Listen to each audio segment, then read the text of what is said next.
Bueno, hermanos, ¿cómo están? Para mí es un placer, un honor, ser honrado con poder dirigir este culto que está dirigido única y exclusivamente a nuestro Dios Salvador, ¿cierto? A nuestro único y suficiente Rey. No hay otro como Él, sabemos de su grandeza y por eso estamos contentos, felices, gozosos de poder dedicar estos tiempos a Él, que se lo merece absolutamente todo. La verdad es que en estos momentos de pandemia, nosotros los cristianos estamos con la cabeza en alto, con la fe pero fulgurante, con todo nuestro amor hacia nuestro Dios, porque nos cubre, nos protege, nos permite orar, nos permite todo nuestro Señor, porque Él es bueno y para siempre es su misericordia. Y por lo tanto yo les agradezco a ustedes que estén conectados a través de Facebook, a través de YouTube. Hagan link, traspásenlo a sus amistades para que así podamos tener todos esta coinonía con nuestro Dios y todo salga como Él lo merece, en perfecto orden. Por eso honramos al Señor hoy como siempre. Entonces, donde estés tú, en la condición que estés, concéntrate en todo lo que va a pasar hoy en este culto, porque está hecho para Dios y por lo tanto tú también eres partícipe de eso. Bien, hermanos, ahora les invito a orar a nuestro Dios. Inclinen su rostro, cierren sus ojos y concéntrense en esta comunicación hermosa con nuestro Dios. Amado Dios, te damos las gracias, Señor, porque tú eres bueno. Te damos las gracias, Señor, porque tú nos permites que te adoremos, Señor, que te alabemos, Señor, que te honremos, Señor. Te damos las gracias porque no somos merecedores de tanto amor. Sabemos de lo que tú representas para nosotros, Señor. Tú que hiciste todo, Señor. Tú que hiciste las estrellas, el cielo, el mar. Que nos hiciste a nosotros, Señor. Tienes el poder, Señor, de poder a nosotros, Señor, decirnos que somos hijos tuyos, Señor. Nos hiciste hijos tuyos. ¿Cómo no estar agradecidos, Señor, de tanta honra, Señor? Porque no había ninguna razón, Señor, para que tú lo hicieras, Señor. No teníamos méritos. Y tú nos escogiste, Señor. Te damos a ti, Señor, la honra porque nos permites hoy, en estos momentos, poder alabarte, poder honrarte, Señor, cantarte a ti, Señor, porque tú te lo mereces todo y más, Señor. Sabemos que no somos merecedores, pero aquí estamos, Señor, cada uno en su lugar, hermanos en la casa, otros en otro lugar, en el trabajo, Señor. Cada uno en su lugar, Señor, te está honrando, Señor, con estos momentos, que sabemos que son pocos, pero algo, Señor, que te podamos devolver, Señor, en este momento a ti, Señor, que nos permite, Señor, estar con vida, que nos permite estar con salud, que nos permite hacer trabajo, Señor, que nos permite estar en un país libre, y no solamente libre físicamente, sino que libre de culto, Señor. Podemos decir a los cuatro vientos que tú eres Rey, que tú eres único y suficiente, y que no hay otro como tú, Señor. Te damos la gloria, te damos la honra, Señor. Te pedimos que te quedes aquí, como siempre, con nosotros en este templo y también en los hogares, Señor, donde están en este momento nuestros hermanos pendientes de todo, Señor, unánimes, Señor, todos en un mismo sentir hacia ti, Señor. Te honramos, te glorificamos, te alabamos, Señor. En el nombre de Jesús oramos. Amén y amén.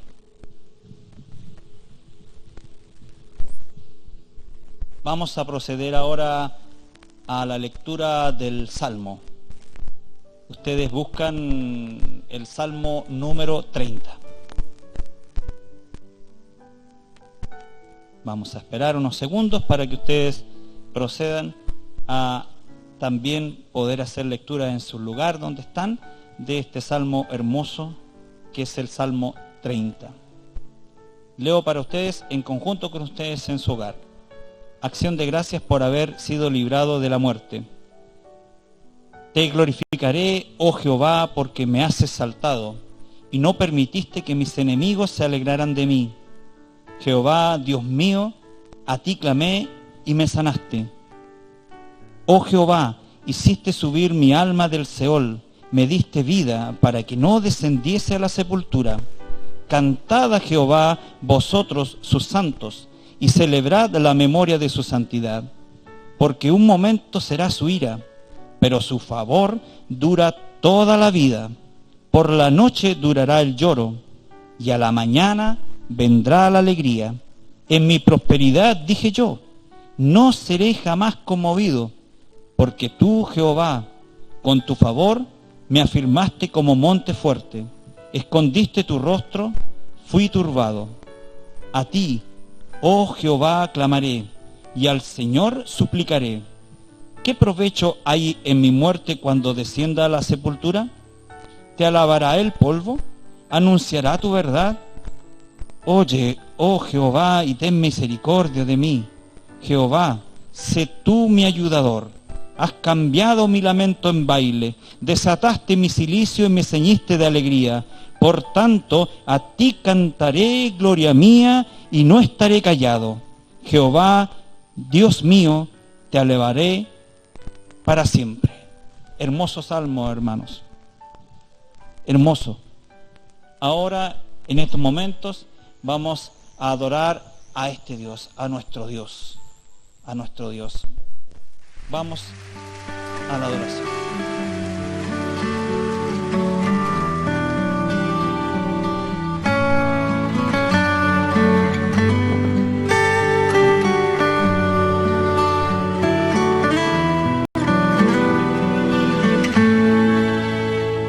Cuando pienso en tu amor derramado en la cruz, negándote a ti mismo, entregándote por mí. Cuando veo tu poder comparado a lo que soy, todo lo que puedo hacer es decirte siempre a ti. Te adoro,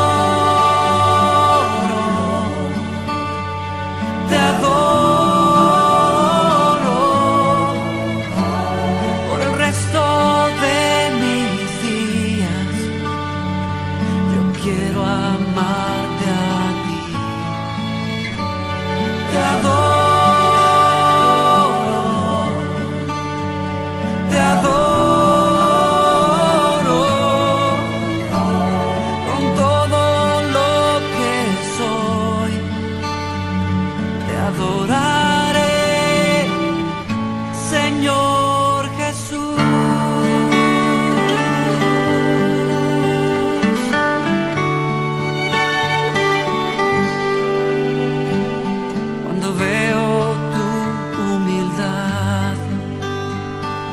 Sangre al derramar, dejaste tu trono por mí para darme vida en ti.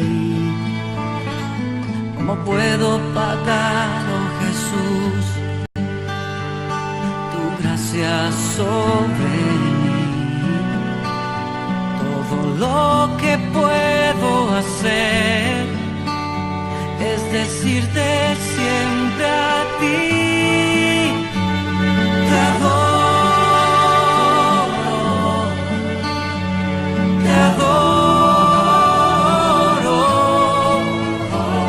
por el resto de mis días. Yo quiero amarte a ti. Te adoro. Te adoro con todo lo que soy. Te adoraré, Señor Jesús, y mi pasión es siempre estar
Bien, hermanos, hermosa adoración.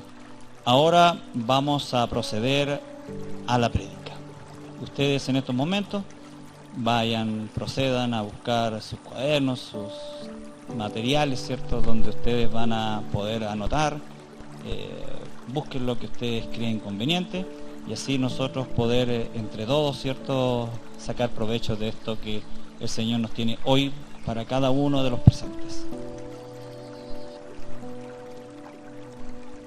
La prédica de hoy tiene título, pero todavía no se los voy a mencionar.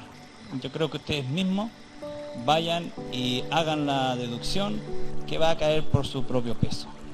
Bueno, tengo dos historias que contar, una muy pequeña, chiquitita, y la otra que se va a extender unos minutos. En las dos participo yo, pero no soy el protagonista, solamente participo.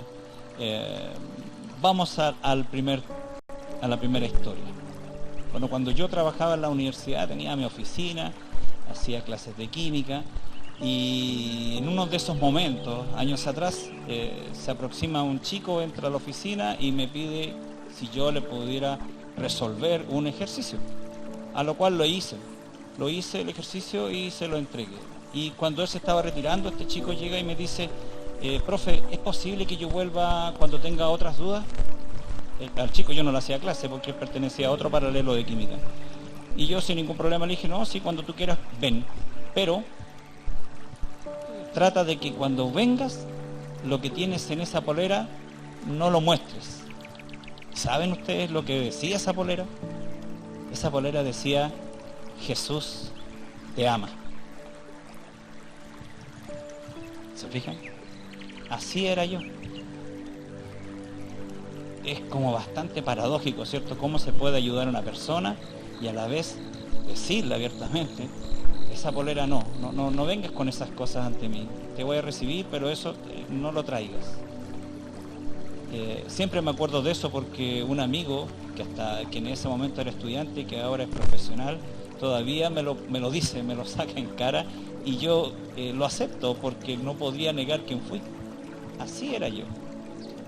La segunda historia tiene que ver con lo mismo, con la misma docencia que yo hacía en la U, donde uno cuando le hace clase a 80 estudiantes en una sala grande en la universidad, dice muchas cosas, y dentro de lo que yo seguramente dije, algo le quedó a un estudiante y fue también a mi oficina, y en ese momento él me dice: profesor, ¿usted me da unos minutos? Sí, le digo: no hay problema, pasa. Y él llega y en ese momento me dice: ¿sabe qué, profe? Yo hasta acá no me llego, me vengo a despedir de usted porque usted merece, digamos, que yo me despida por lo que usted ha hablado en clase, y bla, bla, bla, bla. Y yo le digo: ¿despedir en qué sentido? Es que yo no voy a seguir estudiando, tengo mis razones, dijo, y por eso me retorno a mi lugar, donde yo vine. Bueno, resulta de que en ese momento a mí me nació decirle que para poder saber o si él me quería, en definitiva, contar su historia, para poder orientarlo o ayudarle. Y él accede, sin haber tenido contacto nunca con él, él accede y me empezó a contar. Y me dice: mire, yo soy de un pueblito al interior de la quinta región, tengo mi papá, mi mamá, y somos 7 hermanos donde yo soy el mayor. Somos de un estrato social bajo, somos muy pobres, y mi cualidad es que yo siempre fui un buen estudiante, me alcanzó un puntaje para estudiar ingeniería y me vine a Antofagasta, donde mi papá hizo un esfuerzo económico grande para poder yo tener una pensión y poder sobrevivir en esta ciudad que no es la mía. Bueno, ustedes saben, tanto como yo, que Antofagasta es una ciudad muy cara. Estábamos en 2/3 aproximados del semestre.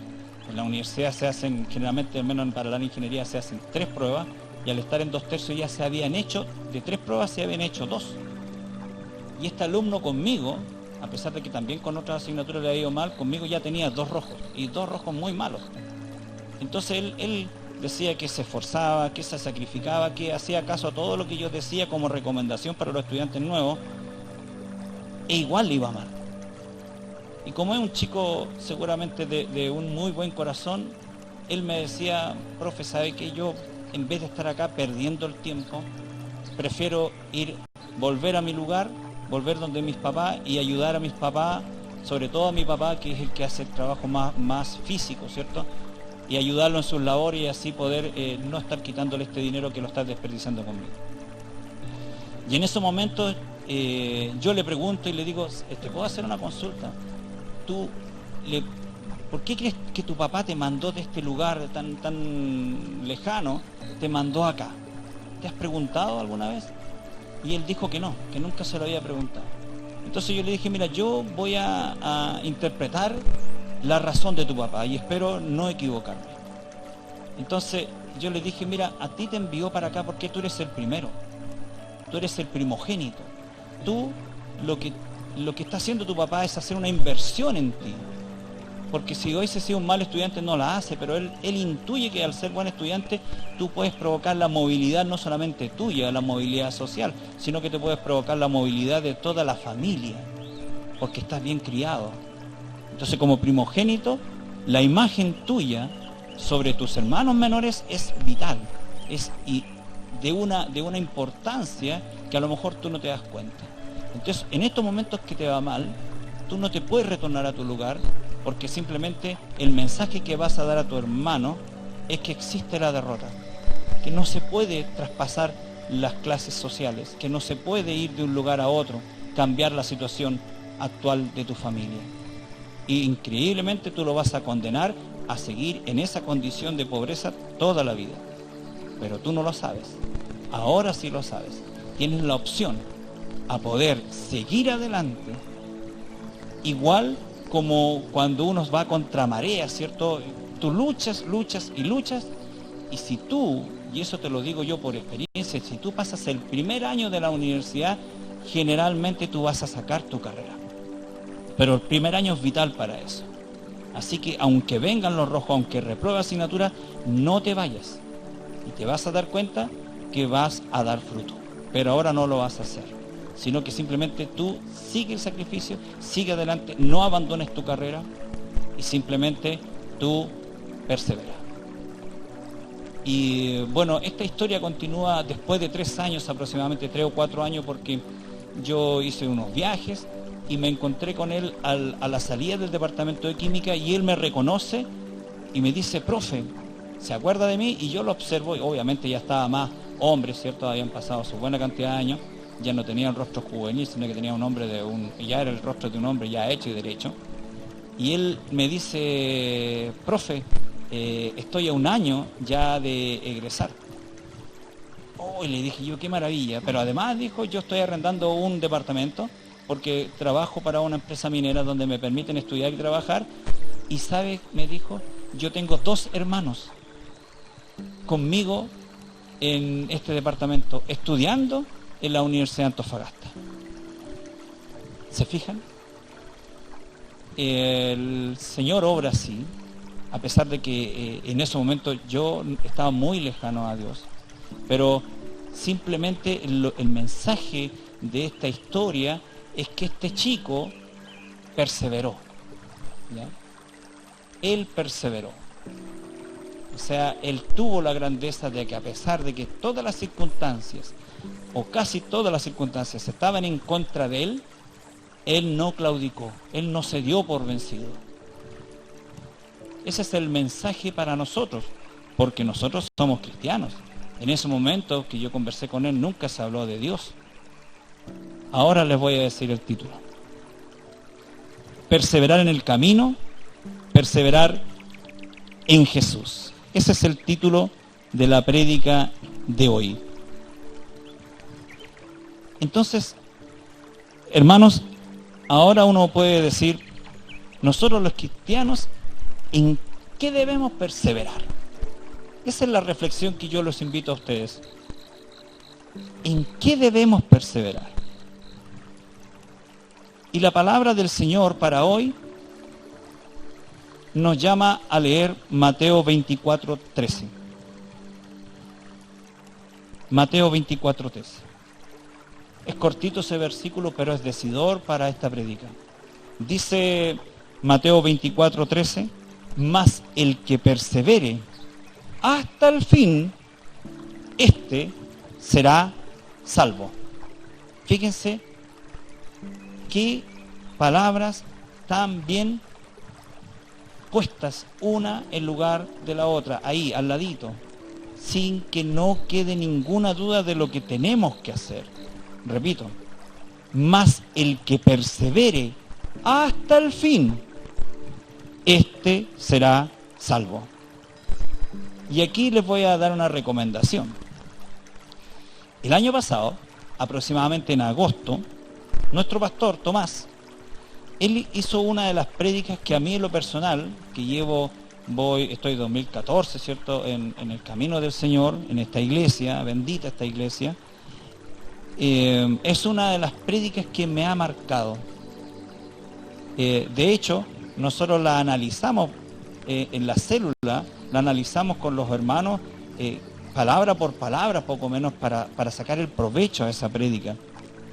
La prédica se llama ¿Cómo está el nivel de aceite en tu lámpara? Y se basa en la parábola de Mateo 25 del 1 al 13. Ahí está la respuesta al por qué debemos perseverar. Ahí. Búscala, está en Facebook, está en YouTube, y ahí tú la buscas, la meditas, analízala, porque es una prédica estupenda, clara, nítida, para aquella persona que tenga hambre de conocer más de Jesús. Es una buena recomendación. Pero ¿qué veremos entonces nosotros en esta prédica? Porque no voy a hablar de lo que ya habló el pastor, si eso ya está grabado, está escrito, ya está allá. Nosotros en este momento vamos a hablar en qué debemos perseverar. ¿En qué debemos perseverar? Porque la palabra dice más el que persevera hasta el fin, pero no nos dice en qué. Ahora sí lo vamos a analizar, la palabra nos va a mostrar en qué debemos perseverar. Entonces tome nota. Vamos a ir en un orden, que no significa que sea un orden de importancia, porque hay que darle orden, ¿cierto? La palabra es orden, efectividad. Entonces lo primero vamos a hablar sobre el sufrimiento, perseverar en el sufrimiento. Segundo, vamos a hablar sobre perseverar en la oración. Lo tercero, vamos a hablar de perseverar en la doctrina. Cuarto, vamos a hablar de perseverar en la gracia. Y por último, en quinto lugar, vamos a ver cómo se persevera en hacer el bien. Son 5 las formas de perseverar que la palabra del Señor nos invita a nosotros a aquilatar, a asumirla, tanto en la mente como en el corazón. Entonces vamos con la primera, hermanos. Vamos con la primera, que habla del sufrimiento.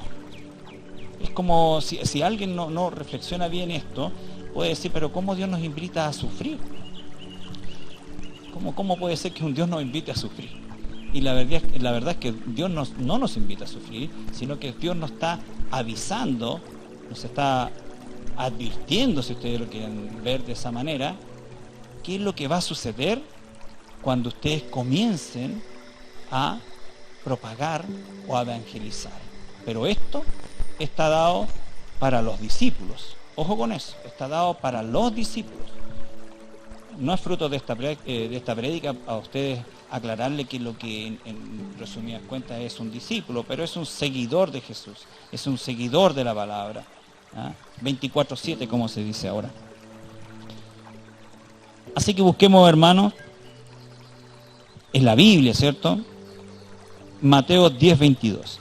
Y fíjense lo que dice Mateo 10:22, y por eso se habla la primera parte del sufrimiento.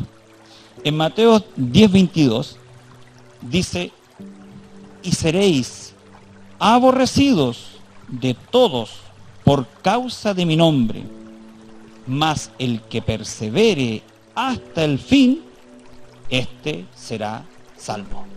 Fíjense la redundancia, es casi textual la última parte, por no decir la misma, que en Mateo 24:13. Y si tú te das cuenta cuando en algún mensaje se reiteran las cosas, ¿es sinónimo de importancia? ¿Será sinónimo de algo trascendental? Yo creo que sí. Cuando uno repite las cosas es porque está recalcando algo, quiere que quede claro. Y fíjense que son dos versículos distintos que dicen prácticamente lo mismo. Pero acá solamente añade el hecho de que te está advirtiendo, te está avisando y dice, y seréis aborrecidos de todos por causa de mi nombre. Y al final dice, mas el que persevere hasta el fin, este será salvo. Entonces, esto se lo está diciendo Jesús a los discípulos, repito, porque le está diciendo con lo que se van a encontrar. El mundo no los va a recibir con los brazos abiertos cuando comiencen a predicar, cuando comiencen a evangelizar. Es todo lo contrario. Va a haber padecimiento, va a haber sufrimiento, va a haber incomprensión. A veces hasta físicamente también van a haber algunos daños, hasta llegar a la muerte, como sucede en algunos países de África o de Asia. Esto no es broma, se puede decir, va en serio, por eso se lo dice a los discípulos, para que estén ciertos de que hay una eventualidad que pueda suceder y que va a suceder en muchos, por no decir en todos. Aquellos que prediquen van a encontrarse con este bastión, ¿cierto?, del enemigo, que va a poner siempre cortapisas, va a poner trabas ante el Evangelio. Pero también sabemos que el Evangelio es superior a todo. Entonces la primera parte tiene que ver con el sufrimiento, ¿ya? Tiene que ver con esta advertencia, por decirlo de alguna manera, lo que dice Jesús a los discípulos y por lo tanto también a nosotros. ¿Ya? Si tú eres un discípulo, te lo está advirtiendo Jesús, te lo está diciendo. Te vas a encontrar con condiciones no gratas, ¿ya? La palabra lo dice. El padre contra el hijo, incomprensión en la familia, o sea, hay una serie de cosas que el Señor detalla en la palabra. ¿Dónde está la confianza? La confianza va a estar siempre en Jesús. Míralo a Él, siempre sigue el camino y toda circunstancia siempre va a ser superable, porque el Señor es superior a todo. El gozo no se puede perder, nunca. Esa es nuestra fortaleza. Y fíjense ustedes en Habacuc, ¿ya? En Habacuc capítulo 3, versículos 17 al 18. Es muy bonito lo que sale acá. Es muy bonito. Habacuc 3, 17 al 18 se los leo. Dice, aunque la higuera no florezca, ni en las vides haya frutos, aunque falte el producto del olivo, y los labrados no den mantenimiento, y las ovejas sean quitadas de la majada, y no haya vacas en los corrales, con todo, yo me alegraré en Jehová, y me gozaré en el Dios de mi salvación. ¿Se dan cuenta? Contra la corriente. Muy bonito lo que dice Habacuc, porque dice, con todo, no escatima en nada, yo me alegraré en Jehová, y me gozaré en el Dios de mi salvación. A pesar de todos estos sufrimientos que en esta vida terrenal nosotros podamos tener. Vamos a la segunda, hermanos. Acuérdense, sufrimiento. La segunda forma de perseverar es en la oración. Y para eso vamos a acudir a Hechos, capítulo 1, versículos 14 y 15. Leo para ustedes. Dice, todos estos perseveraban unánimes en oración y ruego con las mujeres y con María, la madre de Jesús, y con sus hermanos. En aquellos días Pedro se levantó en medio de los hermanos, y los reunidos eran como 120 en número. Y parte diciendo, todos estos perseveraban unánimes en oración. Pero fíjense ustedes que, si ustedes buscan en 1 Corintios 15, 6, dice la palabra, después apareció a más de 500 hermanos a la vez, de los cuales muchos viven aún y otros ya duermen. Entonces fíjense que de los 500 hermanos, y había muchos más también, porque dice que una vez apareció, pero si contamos los 500, ya tenemos 500 hermanos, pero los que estaban en Hechos 1, 14, 15, de lo que leí recién, de los que estaban reunidos, dice que el número era de 120. O sea, pasamos de 500 a 120. Esos 120 estaban perseverando. Esos fueron los que perseveraron. Y la diferencia entre los 500, ¿ya?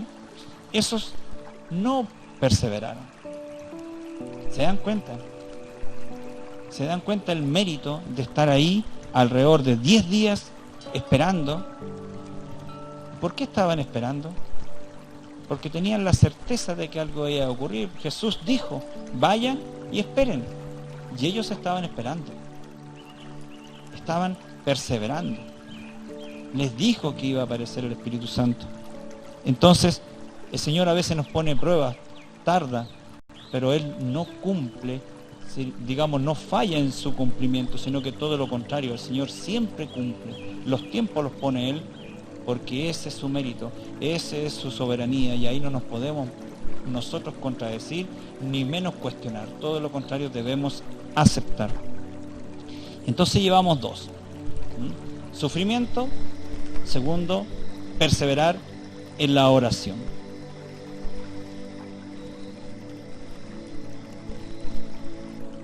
Fíjense también en lo que sale en Habacuc 2:3. Busquen ustedes Habacuc 2:3.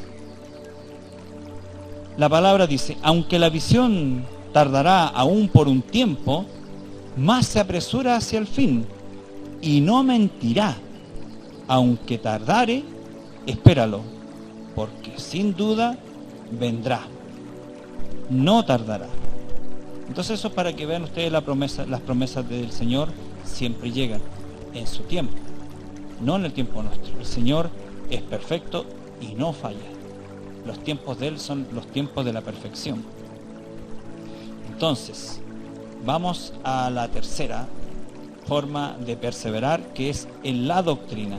Entonces, tenemos en el sufrimiento, en la oración, en la doctrina. Y para eso vamos a leer Hechos capítulo 2, versículo 42. Hechos 2:42. Dice la palabra del Señor. Y perseveraban en la doctrina de los apóstoles, en la comunión unos con otros, en el partimiento del pan y en las oraciones. ¿Se dan cuenta? Y perseveraban en la doctrina. Entonces uno se pregunta, bueno, ¿y qué es lo que es la doctrina? La doctrina es el Evangelio, la palabra inmaculada, sin ningún tipo de aderezo. Eso es la doctrina. ¿A qué nos lleva también la doctrina? La doctrina nos lleva a la coinonía con el Espíritu en oración en el Señor. Es toda una cadena. Dice perseverar en la doctrina, en la sana doctrina.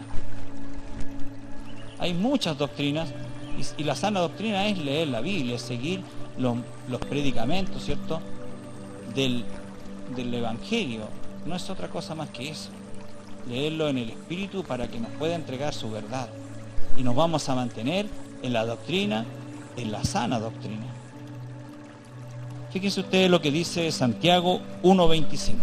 Santiago 1:25 dice lo siguiente: mas el que mira atentamente en la perfecta ley, la de la libertad, y persevera en ella, no siendo oidor olvidadizo, sino hacedor de la obra, este será bienaventurado en lo que hace.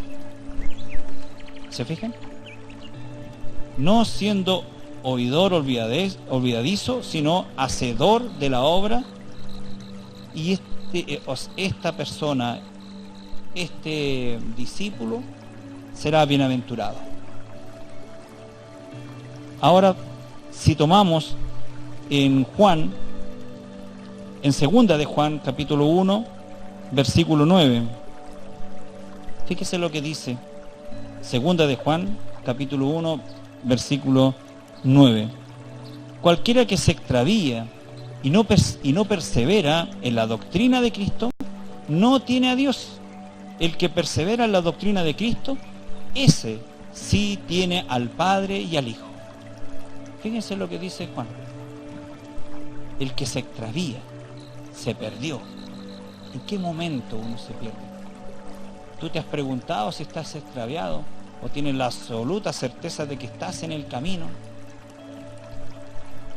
¿Seremos tan autosuficientes para decir que estamos bien nosotros, que estamos en la sana doctrina y que no la hemos tergiversado, o que no la han tergiversado y nosotros hemos creído esa tergiversación? Entonces, para eso también está la oración, para que el Espíritu redarguya y te lleve siempre por la sana doctrina. Fíjense ustedes, vamos a ir ahora a la cuarta de las perseverancias. ¿Se acuerdan de cuáles eran? Primero, el sufrimiento. Segundo, la oración. Tercero, la doctrina. Y ahora estamos en la gracia. La gracia, nosotros en la escuela dominical, ¿cierto?, se nos dice una forma bien didáctica y bien simple lo que es la gracia. Es un regalo, pero un regalo inmerecido. La gracia es un regalo, pero un regalo inmerecido. La gracia del Señor que nos llegó a nosotros es un regalo, pero un regalo inmerecido.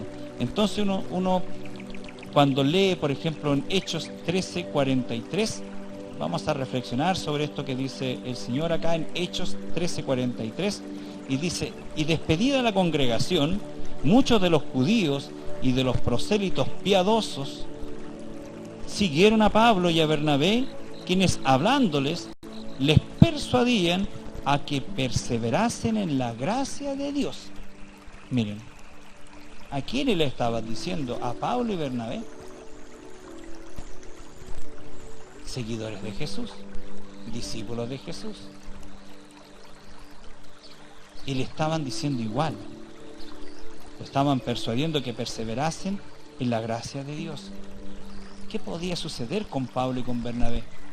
Que en algún momento dado de este evangelismo que estaban realizando ellos podrían equivocar el rumbo, podrían salirse de la sana doctrina y empezar a creer que no es por gracia todo lo que estaban recibiendo, todo lo que estaba sucediendo, sino que ellos también eran parte involucrada. Entonces le estaban también avisando que no se salieran de la gracia, que siempre la tomaran en cuenta, o sea, que todo proviene de Dios. Repito, que todo proviene de Dios.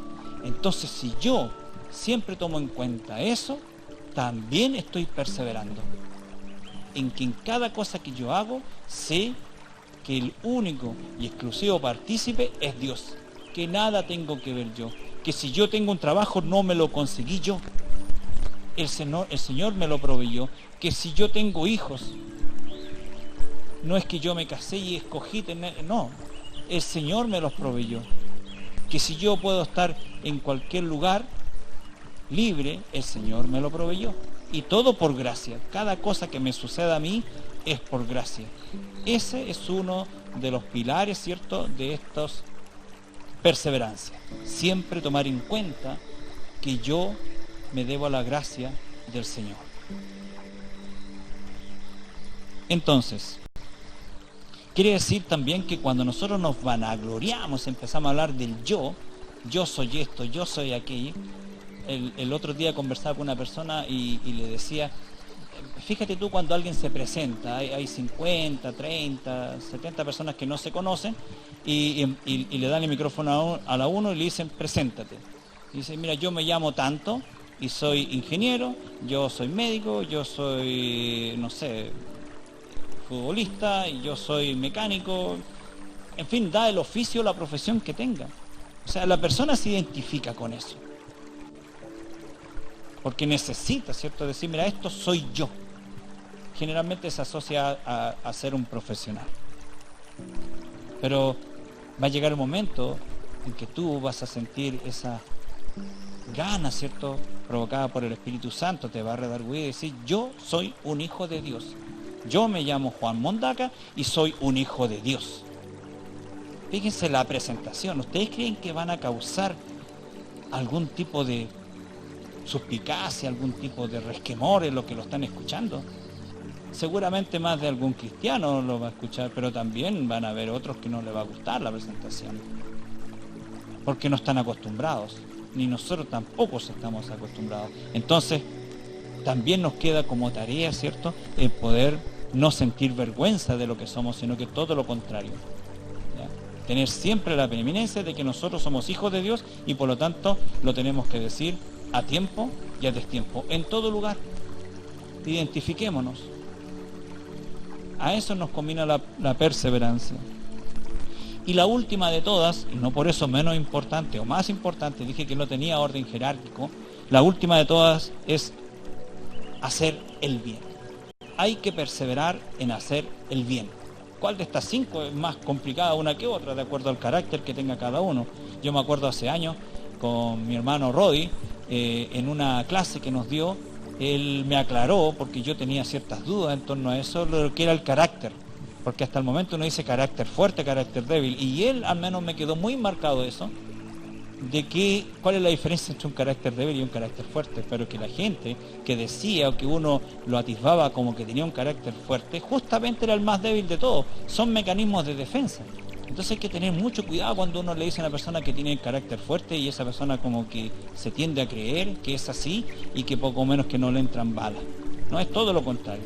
Es una persona muy débil y se reviste, ¿cierto?, de una coraza para aparecer como fuerte, pero solamente son apariencias. Entonces, veamos lo que es hacer el bien. Para eso busquemos en Romanos capítulo 2, versículo 7. Romanos capítulo 2, versículo 7. Dice la palabra del Señor: vida eterna a los que perseverando en bien hacer buscan gloria y honra e inmortalidad. Fíjense bien, perseverando en bien hacer o hacer el bien. ¿Se dan cuenta? Lo dice la palabra. Hay que perseverar en hacer el bien. Entonces, aquí nosotros siempre vamos a tener una contradicción, porque yo voy a tender más como una cualidad humana a hacer lo que a mí más me es fácil. De las 5 formas de perseverar, yo siempre voy a tender la que es más fácil. Para algunos va a ser más fácil orar. Para otros va a ser más fácil, ¿cierto?, hacer el bien. O para otros la lectura en torno a la sana doctrina. Verá a cada uno, ¿cierto? Pero la pregunta de fondo es, ¿me puedo quedar con una? ¿Puedo realizar una a cabalidad?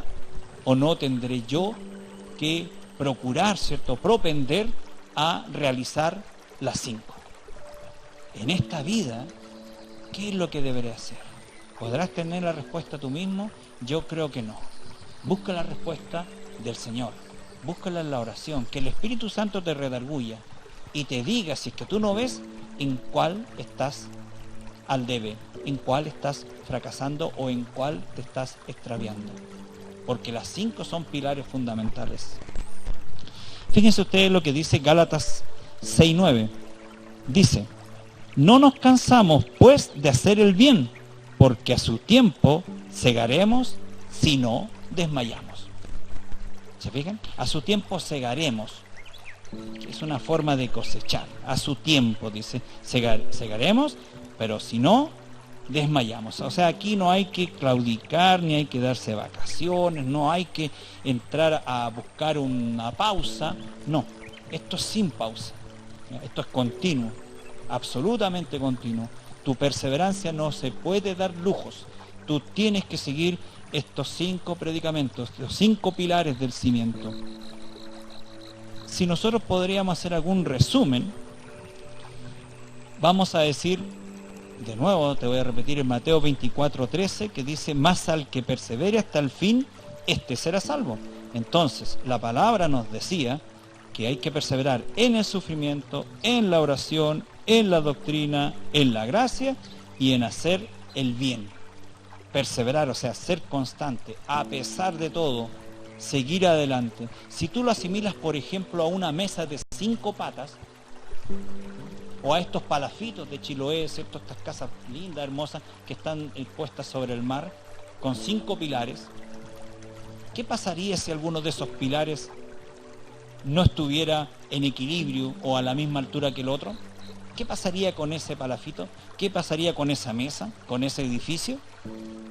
¿Estaría bien estructurado para cualquier tipo de sismo o para cualquier eventualidad? ¿O se caería? ¿Te das cuenta? O sea, te estoy poniendo un ejemplo que tú tienes que estar procurando siempre que esos 5 pilares estén en igualdad de condiciones.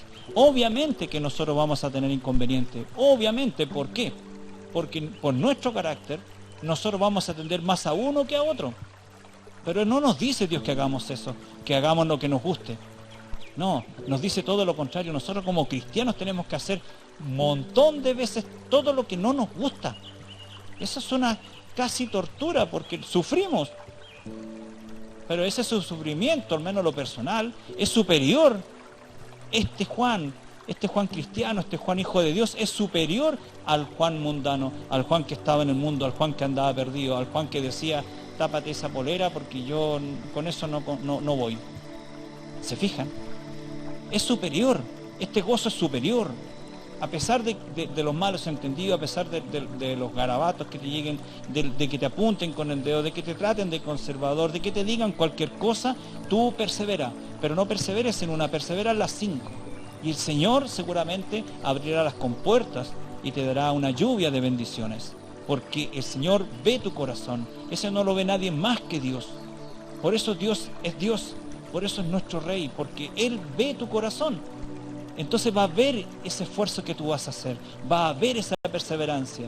Que a pesar de todo, tú estás siempre propenso a seguirlo a Él. A pesar de las circunstancias. Fíjate que tú seguramente sabes lo que dice en Juan 14:6.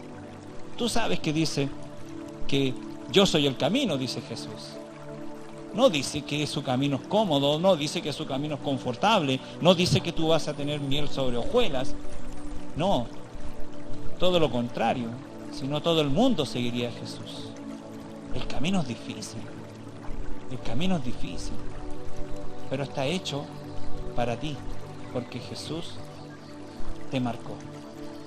Jesús quiso tenerte a ti sin tú tener méritos y por lo tanto obedece a la palabra, sigue perseverando, no claudiques, no agaches la cabeza, no pienses por ningún momento que tú no puedes dar más. Todo lo contrario, la palabra te está combinando para decir, da más, porque puedes dar más, porque debes dar más, porque la cruz donde murió Jesús, donde se derramó su sangre, no merece nuestra comodidad, no la merece, sino que todo lo contrario. Ya eres salvo, pero como dice la palabra, persiste, continúa hasta el fin. Y ahí, ¿cierto?, se va a cumplir la bendita palabra del Señor, porque vamos a ser salvos. Inclina tu rostro para orar a nuestro Dios. Amado Dios, te damos las gracias, Señor, porque tu palabra, Señor, siempre vivifica. Tu palabra, Señor, nos conmina, Señor, nos redarguye, Señor. Te damos las gracias porque tú has hablado hoy.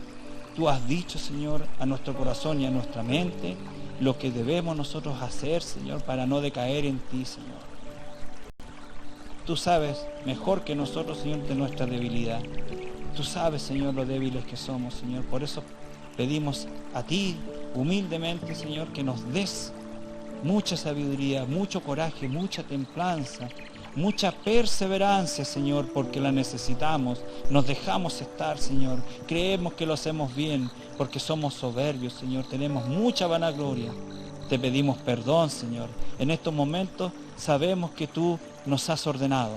Una vez más lo has hecho, Señor, porque tú no te riges por el tiempo, porque tú hiciste el tiempo. Te damos gloria a ti, Señor, porque sabemos que tus hijos, los que te escucharon, Señor, ya tomaron en cuenta, Señor. Ya tomaron tu palabra, ya van a empezar a hacer. Ya los que estaban, Señor, en deuda contigo, ya van a empezar a pagarla. Porque tú te mereces todo y más. Porque tú, Señor, lo eres todo para nosotros. Gracias te damos, Señor, porque tu palabra atraviesa el tiempo. Porque tu palabra sobrevive en el tiempo. Porque tu palabra es el tiempo. Gracias, Señor. Gracias, Señor, por ser como tú eres. En el nombre de Jesús, tu Hijo que enviaste acá, Señor, para morir en una cruz, para posteriormente resucitar, porque tú lo resucitaste, Señor, y con eso nos diste vida a nosotros, Señor. Gracias, Señor, por todo. en el nombre de Él, en el nombre de Jesús. Oramos, amén y amén.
Bien, hermanos, después de haber escuchado esta prédica, los invito, ¿cierto?, a que ustedes participen de la escuela dominical. La escuela dominical se hace continua a este culto, ya no hay que esperar muchos minutos.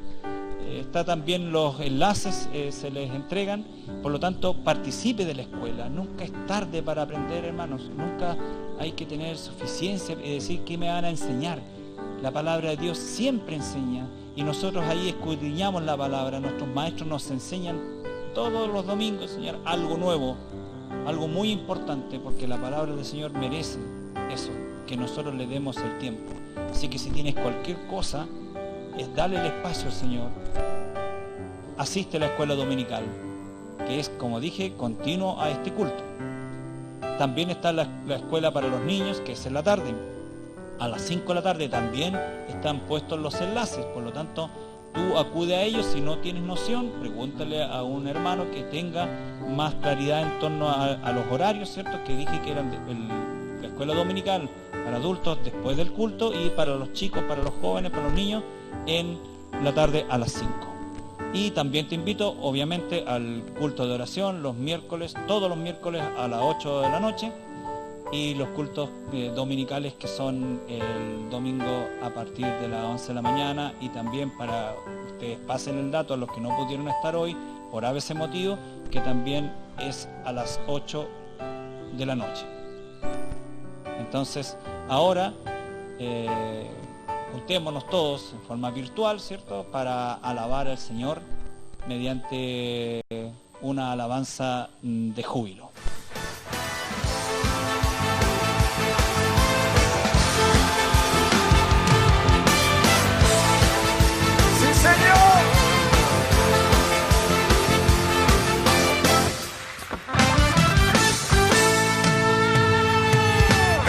Señor vencedor, eres campeón ganador, eres mi rey, mi Dios, el que cuida a su pueblo.